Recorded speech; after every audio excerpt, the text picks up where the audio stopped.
আল্লাহ। Junaid Baghdadi রাহমাতুল্লাহ আলাইহি একদিন রাত্রে আপনার ঘরের ভিতরে বিছনাত এলাকার থেকে একটা ডাকাইত দরজা খুলি ঘরের ভিতরে ঢুকে গেল। এবার জুনায়েদ বাগদাদী রাহমাতুল্লাহ আলাইহি বিছনার মধ্যে শুয়া শুয়া দেখরা আল্লাহর বান্দা ঘরের ভিতর থেকে সমস্ত মাল বস্তার ভিতরে জমা করতেছে, ঢুকাইতেছে। এবার চাউল ঢুকাইলো, ডাল ঢুকাইলো, আলু ঢুকাইলো, পেঁয়াজ ঢুকাইলো, যেটা পাইলো তা ঢুকার। এদিকে কাপড় চোপড় পয়সা করে সব ঢুকাইয়া দিল। আল্লাহর বান্দারা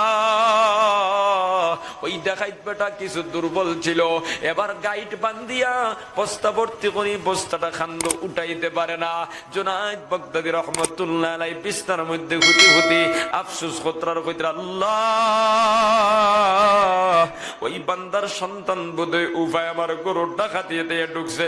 আল্লাহ এই মুহূর্তে আমি তাকে সাদকা দিয়া দিলাম, যা মালগুলা তার বস্তার ভিতরে ঢুকাইছে আমি সব কিছু দান করে দিয়া দিলাম। সুবহানাল্লাহ। আল্লাহ তবে সাহায্য করার কোন লাইন নাই, আর বান্দা বস্তাটা কান্দ উঠাইতে পারতেছে না। এই মুহূর্তে আমি যদি তার সামনে যাই, বান্দা বস্তা বালাইয়া বাকি যাইব, কিটা করা যায়, কেমনে সাহায্য করা যায়। আল্লাহর বান্দারা এবার ডাকাইতে